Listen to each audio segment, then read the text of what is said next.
အားလုံးပဲမင်္ဂလာဗျအခုတော်တော် social media မှာ TV လိုတွေနဲ့ပတ်သက်ပြီးတော့တော်တော်လေးကိုလူပြောများပြီးတော့ဒီလိုရကြောင့်ပရလောကစီးပေါက်တာလို့လည်းဝေဖန်မှုတွေတော်တော်လေးကိုမြင့်တက်နေပါတယ်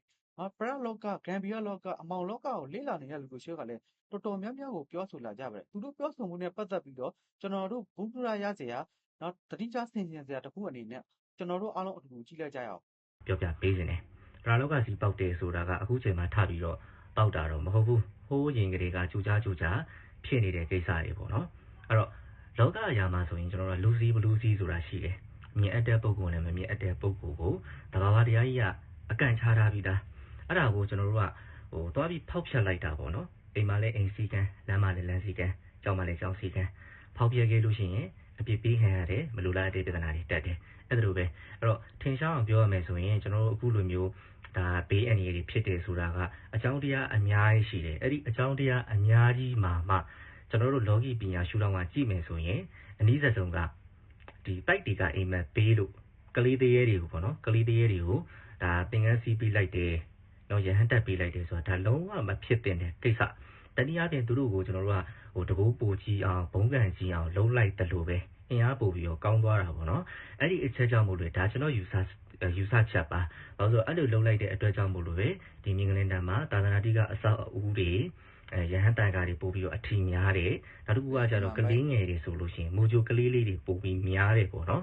အဲ့ဒါကြောင့်မို့ကျွန်တော်ယူဆမိတယ်အဲ့တော့ပြောချင်တာကဟာစီးပြီးပေါက်နေပြီးထပ်ပြီးတော့ဖြုံးမာလားဆိုတဲ့ဟာမျိုးကျွန်တော်ကမလိုချင်ပြောရမယ်ဆိုလို့ရှိရင်အဲ့ဖြတ်ထားတဲ့ပေါက်တဲ့ကိစ္စကိုမပြတ်အောင်ဖြတ်မှရမယ်အဲ့ဒါကကျတော့မှထားပါတော့ဒီ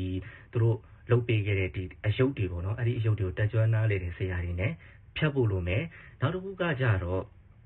့ကျွန်တော်ဘာသာရေးကိုမမေ့ပါနဲ့เนาะဘာသာတချို့ထော်လောကန်းလက်ကောင်တွေလာပြောလိမ့်မယ်ဘာသာရေးလုပ်နေတဲ့ဘုန်းကြီးတွေတောင်မှဒီလိုဖြစ်နေတာပဲဆိုတော့ဒါကအကြောင်းတရားတွေအများကြီးရှိတယ်ကံအကြောင်းတရားတွေเนาะဘက်ကနေရှိတယ်တိုးတော်ညာလေးပဲကျွန်တော်တို့ကတော့လောကီတရားဖြစ်တဲ့အတွက်ကြောင့်မလို့လောကီ site ကနေပြီးတော့အုတ်တစ်ချက်တဲတစ်ပွင့်အစဉ်ပြေလို့ပညာကျွန်တော်တို့ကလမ်းညွှန်ပြသပေးတာဖြစ်တယ်တချို့ပြန်နေထူထောင်ရေးမှာရေစိမ်းနဲ့ပတ်သက်တဲ့ကျွမ်းကျင်တဲ့ပုံကိုယ်တွေ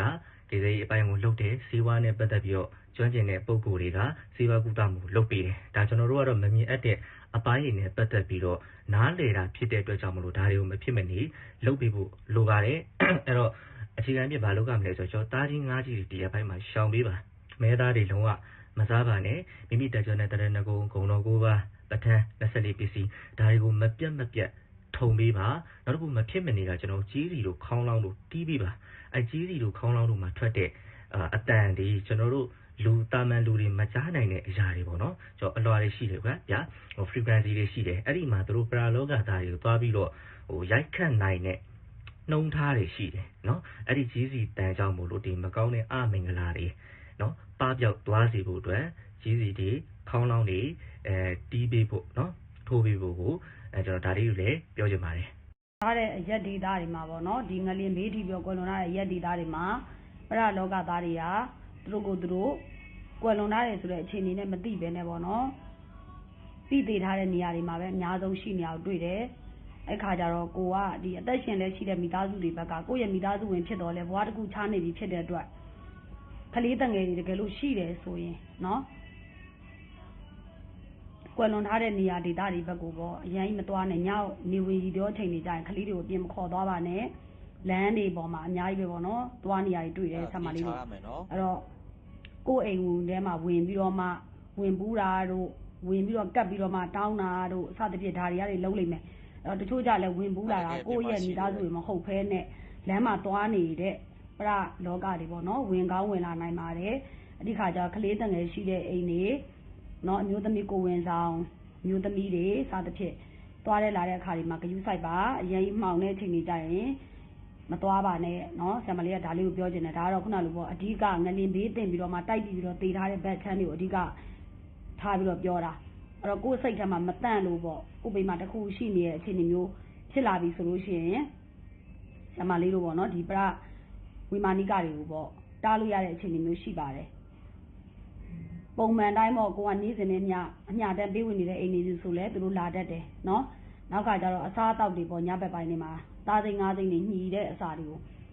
ဝယ်တာပြုတာပေါ့အိမ်နဲ့အထုပ်သွင်းနေလောက်တာတွေတိတ်ပြီးတော့မလောက်ပါနဲ့နော်အဲ့တော့ဖြစ်နိုင်နေဆိုရင်တော့9နာရီခွဲ6နာရီဝန်းကျင်မှောင်ပြီးပြိုးစားအချိန်သူတို့ထွက်တဲ့အချိန်တော့ရောက်ပြီဆိုရင် တက်နိုင်တော့အားဖြစ်ပေါ့နော်ဆရာမလေးရှင်းမပြောရတဲ့အချက်တွေကိုဆင်ခြင်ပြီးတော့နေထိုင်မှာပြီးသွားလို့ရှိရင်ဘာသာရေးပို့ပြီးတော့လုပ်ပါအဓိကတော့သွားလျောက်တက်တဲ့ငကုံပွားပြီးတော့သွားမယ်အရန်စိတ်မတန့်ဘူးပေါ့ပူတဲ့ကတ်တဲ့ခြေနေမျိုးတွေမဖြစ်အောင်လို့ဆရာမလေးတို့ဒီပေါ့နော်ရေပေါ့ရှာလကားရေရယ်ဒီလိုတုံးတဲ့ရေရယ်စားလက်တဆုပ်ကဖြော်ပြီးတော့မှအတားအဆီးအခြေအနေတစ်ခုနဲ့ပေါ့နော်တရဏဂုံဆိုပြီးတော့စီးတာပြီးတော့မှဒီပရလောကသားတွေကိုပေါ့ကိုယ့်ရဲ့နေရာဌာနကိုမဝင်အောင်ပေါ့အိမ်ဆိုလဲအိမ်ဝင်းထဲကိုမဝင်အောင်ပေါ့ဆရာမလေးတို့တားဆီးလို့ရတယ်ကိုယ်စိတ်ထဲမှာအရန်6နေတဲ့နေရာမျိုးပေါ့ဒီနေရာမှာ6နေတယ်ဆိုတဲ့ခံစားချက်ပေါ့တရေ6နေတယ်ဆိုတဲ့ခံစားချက်ရှိတယ်ဆိုရင်အဲ့ဒါနဲ့ပတ်ပြီးတော့ပေါ့နော်သူတို့ဟန်လို့ရတယ်ဒါကကြတော့ခုနလိုပေါ့အရန်ကြီးသူတို့ဘက်ချောင်းပူအောင်လုပ်တာမျိုးမဟုတ်ဘဲနဲ့ကိုယ့်စီကိုပေါ့ပူပြီးတော့ကတ်ပြီးတော့မှအန်နေရပေါ့မပြုတ်နိုင်တဲ့အခြေအနေမျိုးဟန်ထားတဲ့အခြေအနေနဲ့လောက်တာနော်ဆရာမလေးကိုယ်တိုင်ကလည်းဒီပရဝိမာနိကတွေကိုကယ်နေတဲ့လူဖြစ်တဲ့အတွက်သူတို့တစုံတရာထိကောင်တော့ဆရာမလေးမလုပ်ဘူးဒီလိုအခြေအနေလေးနဲ့ဟန်ထားလို့ရပါတယ်ကလေးငယ်လေးတွေရှိတဲ့အိမ်တွေနော်ကိုဝင်ဆောင်မျိုးသမီးတွေပေါ့စသဖြင့်အခုနောက်ပိုင်းမှာဗီဒီယိုကလစ်တွေပေါ့ပူလာကတ်တာအများကြီးပဲတက်လာဖြစ်တဲ့အတွက်ဒါလေးကိုမြစ်တာနဲ့ပြောပေးခြင်းဖြစ်ပါတယ်ရှင်နော် share ရလုပ်ပေးခြင်းလည်းဖြစ်ပါတယ်ဘယ်လိုမျိုးစီးပေါက်တာလဲဆိုတော့ကျွန်တော်နားလည်လည်အောင်ပြောရမယ်ဆိုလို့ရှိရင်ကျွန်တော်ရဲ့အိမ်ကိုကျွန်တော်ခွင့်ပြုချက်မရဘဲနဲ့ဘယ်သူမှဝင်လို့မရဘူးအဲ့လိုပဲနန်လောကဆိုတာကတော်ယုံသူတို့မှာနေရာကန့်သက်ရှိတယ်ပေါ့နော်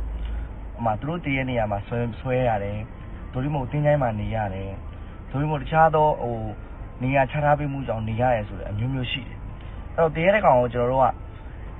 ဆိုကြပါတော့ကျွန်တော်ဒီကားတိုက်လို့တည်တဲ့တည်ရဲ့ကကားတိုက်တဲ့နေရာမှာပဲဆွဲပြရတယ်ကျန်တဲ့နေရာကိုသူသွားလို့မရဘူးအဲ့နေရာမှာသူဝဲလေလေဖြစ်တယ်တိုက်ပြီးရဲ့လူကလည်းအဲ့တိုက်ပြီးရဲ့နားမှာပဲတည်ပြီးတော့အဲ့နေရာမှာဝဲလေလေဖြစ်ရတယ်တခြားနေရာကိုသွားလို့မလွယ်ဘူးကျူးစချတည်ရဲ့လူကလည်းအဲ့ကျူးစချရဲ့နေရာမှာဝဲလေလေတလွဲနဲ့တည်ရတယ်တခြားနေရာမှာမရှိဘူးအဲ့တော့တမယုံရတည်ရပြီဘလို့တည်ရပြီတင်းချိုင်းမှာသွားချရဲတင်းချိုင်းမှာနေရာပြီးတယ်အဲ့တင်းချိုင်းမှာပဲဆွဲနေရတယ်တို့မို့ပြီးတဲ့နေရာပုံပေါ်အောင်ပဲဆွဲနေရတယ်အဲ့ဒီနေရာကနေပြီးတော့တခြားနေရာကိုသူသွားလာခွင့်မရှိဘူးဒါပေမဲ့လူတွေကနေပြီးမင်းလိုက်ခဲ့မင်းလိုက်လို့ရစီမင်းလာလို့ရစီမင်းဝင်လို့ရသည်ဆိုတဲ့ခွင့်ပြုမိတ်ပေးလိုက်တဲ့အခါမှာလူပေါင်းလူလောကတဲ့ဝင်လာတယ်ဆိုတဲ့သဘောအဲ့တော့ကျွန်တော်အိမ်မှာကျွန်တော်မခွင့်မပြုပဲလေခင်ဗျားတို့တွေဝင်လို့မရဘူးကျွန်တော်ခွင့်ပြုမှခင်ဗျားတို့ဝင်ရတာကျွန်တော်ခွင့်ပြုလိုက်တဲ့အချိန်မှာခင်ဗျားတို့ဝင်လာတဲ့အချိန်မှာခင်ဗျားတို့ကျွန်တော်ရန်လဲမှုနိုင်တယ်လို့ကောင်းခြင်းလည်းပြုနိုင်တယ်ကျွန်တော်ခင်ဗျားတို့နိုင်ကိုပြန်ချနိုင်တယ်လို့ကျွန်တော်မနိုင်ရင်ကျွန်တော်ရှုံးရတယ်ဆိုတဲ့အနေအထားမျိုးရှိတယ်စီးပေါက်တယ်ဆိုတာဒါအလွယ်ဆုံးတနည်းနဲ့မှတ်ထားပြီးအဲ့တော့စီးပေါက်လို့ငလျင်လောက်တာလားဆိုတော့လေမဟုတ်ဘူးဗျဒါတဘာဝဘေးတည်ရမလားပြောချင်တာကြီးတဲ့အမှုကမငယ်ပဲနဲ့ပို့ဆိုးရတာပေါ့သူတို့ကြီးဆိုးနေတော့ပြောချင်တာကဆိုကြပါစို့ပုံမှန်အဖြစ်လူကြောက်ကကိုယ်ဒုံးနဲ့ရိုက်လိုက်တယ်တစ်ချက်ပဲရိုက်လိုက်တယ်သူရိုက်ရဲ့တစ်ချက်သာပဲခံရမှာနာလောကစီးပေါက်နေရောနန်တွေကမကောင်းမှုအားပြီးတဲ့အတွက်ရိုက်လိုက်တဲ့အချိန်မှာသူတို့ကပါပယောဂမပါနေတော့ဒါပို့ဆိုးသွားဒါမျိုးပေါ့နည်းနည်းလေးဖြစ်ရမယ်အများကြီးဖြစ်တယ်များမယ်ပိုများရဲဆိုတဲ့ပုံစံမျိုးကြီးဖြစ်တယ်အဲ့တော့လက်ရှိမှာနေထိုင်နေတဲ့သူတွေကျွန်တော်ဘာကြီးမလုပ်တင်မှုလဲဆိုတော့စီးပေါက်သွားတဲ့ခါမှာဘာကြီးဆောင်ကျင်းနေလဲဆိုတော့ဟေးလာကြတပင်းစားကြမယ်ဟေးဆိုတဲ့အခေါ်အဝေါ်တွေငါပြင်သွားမလို့လိုက်ခဲ့ကြဟေးဆိုတဲ့အခေါ်အဝေါ်တွေကိုယ်စိတ်ကနေပြီးတော့၎င်းကိုယ့်ရဲ့နှုတ်ကနေတော့၎င်းတဦးတယောက်ကိုမမြင်အပ်သောအရာများကိုရောင်လို့တောင်မခေါ်မိမပြောမိစီနဲ့ခုနောက်ကိုပါလာနိုင်စွမ်းရှိတယ်သူတို့ရဲ့လက်ရှိမှာတော့သူတို့တည်ဆုံးမှာတွင်ကြီးကက်ညီနေမှာပဲဒါတွေကကျွန်တော်ကဘာလို့ပူသိလဲဆိုတော့ကျွန်တော်ဆရာမို့လို့ပူသိရမျိုးတော့မဟုတ်ဘူးဒီပေါ့နော်ကယ်ဆယ်ရေးလုပ်နေတဲ့ကျွန်တော်ပညာညီကိုညီလေးတွေရှိတယ်တငယ်ချင်းတွေရှိတယ်သူတို့ကနေပြီးကျွန်တော်တို့လှမ်းပြောတာအဲ့လိုမျိုးပြီးတော့စကိုင်းမှာကျွန်တော်တို့တွေ့ခဲ့ရတဲ့ကြုံခဲ့ရတဲ့အရာတွေရှိတယ်ဟုတ်ပြီလားအခုတော့ကျွန်တော်ပျော်ပွဲရောက်နေပျော်ပွဲမှာလှူမယ်ပေါ့နော်လှူပြီးကျွန်တော်မန္တလေးမှာဒီ DB ကတဲ့ကမှာဒီအနောက်ရှက်ဖြစ်တယ်အနောက်ရှက်ပေးတဲ့အရာတွေအားလုံးကျွန်တော်တက်နိုင်တဲ့ဘက်ကနေဝင်ပြီးတော့ဖြည့်ရှင်းပေးမယ်ပေါ့နော်ဟုတ်ကဲ့ကျေးဇူးများတင်ပါတယ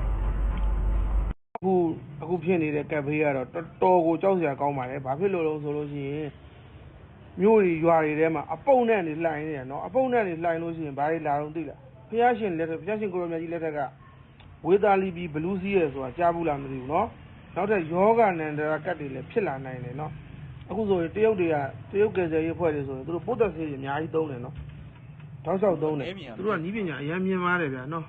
်အရန်ကိုရှေ့ကိုလည်းတော်တော်မြင်တယ်ဗျတထွားတထောင်မကဘူးတော်တော်လေးကိုအတွေ့အကြုံတွေတော်တော်ရင့်နေထင်ပါတယ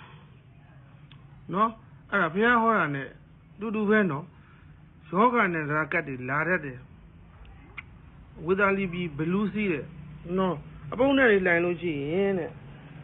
ဘလူးတွေကတကယ်လာစားပါတယ်နော်တကယ်လာစားပါတယ်မစားဘူးလို့မထင်ပါနဲ့နော်တ ကယ်လာပါတယ်အနောက်ရှက်ပေးပါတယ်နော်အခုဆိုရင်ကျွန်တော်တို့ပြောပြမယ်နော်ကျွန်တော်တို့အိမ်နားမှာအဲ့လိုပဲကြောက်စရာနေတိုက်ပြီးသွားတဲ့ပြီးတော့မှဆုံးသွားတဲ့ညီမဖြစ်သူကိုရွာကိုလိုက်ပြီးတော့ပို့ပြီးတော့ပြန်လာတော့အဲ့ဒါအကိုကြီးကပူလို့ဆိုပြီးတော့ရေခဲရေအေးတောက်ချလိုက်တာတခါတည်းဆေးမမီတော့နော်အဲ့ဒါတွေကရှင်းပြအုံနောက်သွေးကြောပြတ်တာလို့တော့ဒါခေါ်ပေမဲ့လို့အခုဟာကတော့ဝေသာလီဘလူးစီးနေတဲ့ပုံစံမျိုးနဲ့တွားပြီးတော့ဆင်းနေတာကိုတွေ့ရတယ်နော်အဲ့ကြတော့ဘာကိုရွတ်ရမလဲဆိုတော့အန္တာနာရိယတုတ်ကိုရွတ်ရမယ်နော်အာရနာရိယတုတ်ကိုအာရနာရိယတုတ်ကိုများများလေးရွတ်ပေးရမယ်ဖွင့်ပေးရမယ်ဒါမှယောဂနန္ဒကတ်နော်ကတ်ဆိုးတွေကနေဘလူးဘေးတပတ်ဘေးကနေကြော်လွှားနိုင်မယ်နော်အများကြီးကျုံးလာလိမ့်မယ်တချို့ဆိုလို့ရှိရင်အိမ်မက်တွေမကောင်းတဲ့အိမ်မက်တွေတော့အများကြီးမက်ကြလိမ့်မယ်အတူရောက်နေပြီဆိုတဲ့အကြောင်းလေးကိုပြတာပဲပြီးတော့တကယ်တမ်းပြောရင်သူတို့ကလက်ဆက်ဆက်ကိုကြိုက်တာဥစ္စောနန်းညာသူကကြိုက်တာမဟုတ်ဘူးအဲကြတော့သူကကတ်တွေအများကြီးထပ်ဖြစ်တယ်အဲ့ဒါတကယ်နော်အဲ့ဒါမယုံမရှိနဲ့တကယ်ပြောတာကြောက်ဖို့ကောင်းတယ်ဝေသာလီဘလူးစီးတဲ့ကိန်းစိုက်လာမှကြောက်ရယောဂတွေထပ်ဖြစ်လာမယ်နော်အဲ့လိုမျိုးအသေးကြီးတွေထပ်ဖြစ်လာမှကြောက်ရအဲ့တော့ဖျက်ရှင်ကိုတော်မြတ်ရဲ့အတိုင်းပဲဟိုနော်ဗုဒ္ဓဘာသာဖြစ်တဲ့အလျောက်ဘုရားရှင်ကိုလိုမျိုးဟောထားတဲ့အတိုင်းပဲအာရဏရိယတုတ်ကိုရှင်းရမယ်နော်ကဲအားလုံးကျမ်းမှချမ်းသာကြပါစေပရလောကစီးပေါက်ရင်ဘာလို့မှာလဲအခုတို့အဲ့ဒါကအရန်အပြောများနေတယ်ဘာလို့ကမလဲလို့ဦးဇင်းအကြံပေးရမယ်ဆိုလို့ချင်းအာတာနာတိယတုတ်ကိုရွတ်ပါအာတာနာတိယတုတ်က2မျိုးရှိပါတယ်ဦးဇင်းတို့ပုံမှန်အစဉ်လာအပြင်ရွတ်ဖတ်နေတဲ့ပရိသီမှာပါတဲ့အာတာနာတိယတုတ်ဒါကခြုံထားတာပြီးရင်ပါတိကဝတ်မှာရှိတဲ့နော်တုတ်တန်နာပိဋကပါတိကဝတ်မှာသာမဏ158မှာရှိတဲ့အာတာနာတိယတုတ်ဆိုတဲ့မွေးတုတ်တော်ရှိပါမှန်ပါဗျာအဲ့တုတ်ကိုရွတ်ပါနော်ကျွန်တော်ဗီဒီယိုကိုစောအောင်ကြည့်ပြီးတဲ့တယောက်ချင်းစီတိုင်းကိုကျေးဇူးအများကြီးတင်ပါတယ်ဗျ